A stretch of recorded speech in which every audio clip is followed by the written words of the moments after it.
What are some challenges you face in understanding or being understood during a business meeting, and in particular, an international business meeting where you have people from different backgrounds and countries, and English might be their second, third, or more language?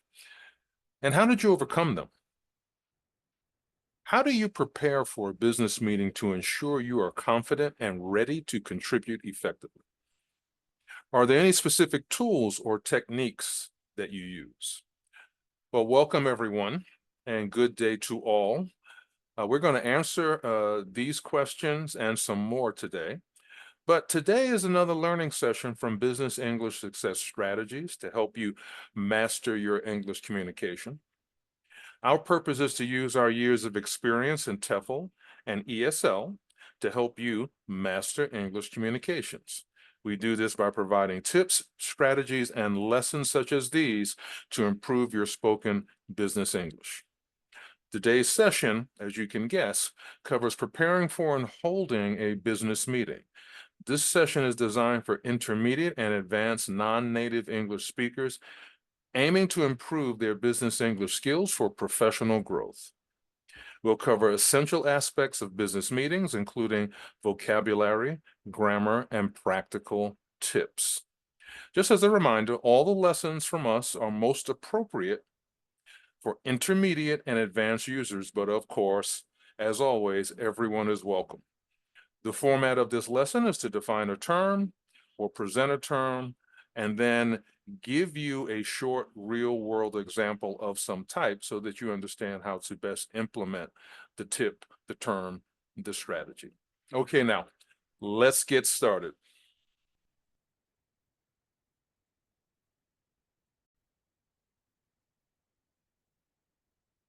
Let's start out by describing a business meeting. There are agendas and goals that are involved in a meeting, right? So there needs to be meeting preparation. Key topics and discussion points have to be outlined and pointed out for effective meetings.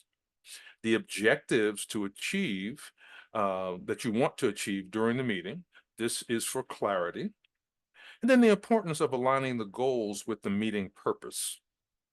And then, of course, just as important as everything else, acknowledging participants' roles for effective communication. Let's look at attendees and leaders. Establishing roles for effective communication. We want to identify meeting participants and leaders for clear communication. We want everyone to understand their roles and also understand the roles of the people who are leading and participating and facilitating the meeting. And an example could be something as simple from a business perspective, a product launch meeting with the marketing manager. You want to describe a product launch meeting. In this case, describe the content of the meeting to the audience. Cover the topics you're going to cover, the goals that are in play in the meeting, and then, of course, the marketing manager's role. It's not good enough just to say he or she is the marketing manager. And of course, you want to emphasize effective communication and key English phrases for clarity and understanding. Let's look at time conjunctions. Sometimes overlooked, but these are critical in making sure a business meeting is conveying the message and accomplishing the purpose that it is intended. So in this case, common time conjunctions in business contexts.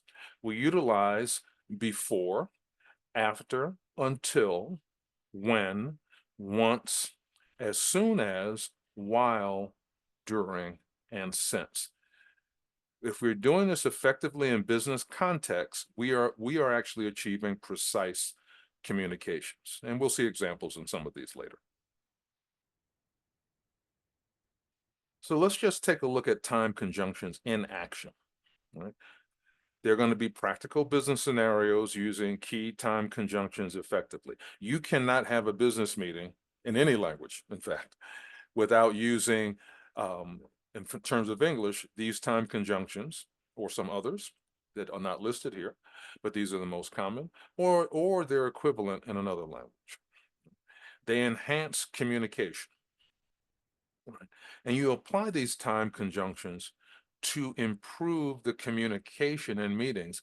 It helps the listener understand where things are happening and that the sequence that they're happening in.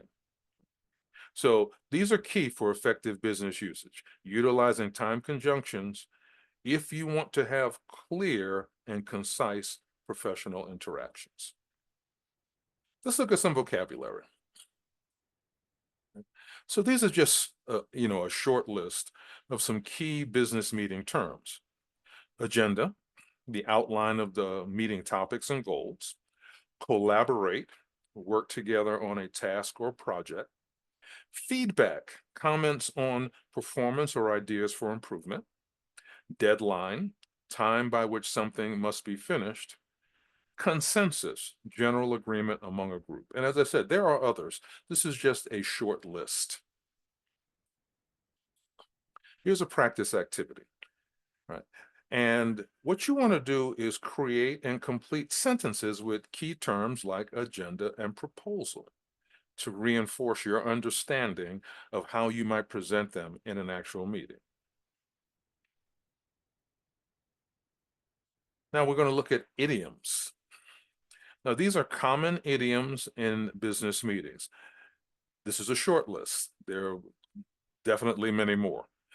But let's just go over this short list. They're very commonly used and will be an excellent addition to your English communication arsenal.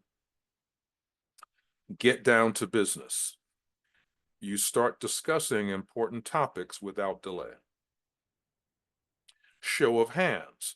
Demonstrate agreement or preference by vote. Touch base. Make initial or follow-up contact for updates. Take the floor. Begin speaking or presenting to the group. Table a discussion. Postpone a topic for later conversation. On the same page, in agreement or understanding of the topic. Let's use an example of touch base. You connect with colleagues efficiently using a phrase such as touch base. Here's an example. Let's touch base next week to discuss the project. Once again, simple phrase, but it enhances meeting communication by using such an idiomatic expression. And you want to make a habit of incorporating idioms into business interactions. Use common idioms that you know everyone will understand. These can change from industry to industry, so make sure that you understand your industry's language. Practice idioms on your own for effective business interactions. Improve your skills by using idioms in conversations. By practicing them and then using them in conversations, you'll become comfortable and they'll become second nature to you. Utilize idioms like take the floor for clarity because everyone else is using them. You want to use them so that the communication stays even in your meeting and amongst your group. Let's look at structure. When you open the meeting, you want to set the tone and engage your participants. Sample phrase, good morning or afternoon, everyone. Let's get started. Begin the meeting by capturing attention and initiating the agenda to foster active participation. You want to review the agenda. You want to make sure the agenda is aligned with the stated goals and purpose of the meeting. You want to verify everyone's agreement on discussed subjects. You want to utilize phrases such as, let's go through the agenda for clarity. You want to enhance understanding by reviewing key topics together. And then, of course, you want to set the meeting direction by establishing a roadmap for a productive meeting or the discussions in the productive meeting. You close the meeting with gratitude. So this may sound touchy-feely or something like that to people, a little strange, but showing gratitude for people's participation and contributions is key for the success of the meeting the success of the outcome, and future participation. A phrase such as, "Thank you all for your valuable input. Looking forward to our next meeting." You're acknowledging contributions for effective closure in a meeting. Let's look at some meeting tips. This is to be ready. You need to be, if you're the facilitator, you need to be familiar with the goals and the agenda. And if you're a participant, you should have some idea about these, even if you're going to find out more information at the meeting. You want to understand meeting objectives and topics for discussion. You want to set reminders, ensure timely attendance and preparation. If you have people who are chronically late for meetings, you do not punish the people who show up on time all or most of the time. Start your meetings on time. It shows respect for the people that are there. Research your discussion topics. Gather information to contribute effectively during the meeting. Stay engaged and inquisitive. Take concise notes for future reference. Ask clarifying questions proactively to enhance comprehension and engagement. Many times you're helping some other participants in the meeting. They may be thinking the same thing that you're thinking, but might be a little reluctant to ask the question. Or maybe you're pointing out something that's very critical that sort of went by everyone, and now you're bringing it to the forefront. Post-meeting. You want to implement post-meeting action plans.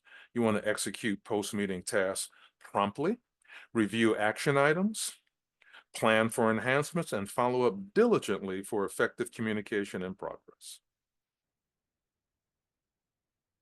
Okay, that is it for today. I wanted to be very concise and have our meeting be on time, and because I appreciate your time that you're investing in this. Of course, if you found this content useful, then please like, subscribe, and share the video. Also, click on the notification bell so you'll know when we have new content. And you should always just come back to the description box or check back to the YouTube site, because we're going to be actually putting additional tools and resources there that you can click on the link and download them, and they will be, of course, free. So take good care. See you next time as we continue our linguistic adventure.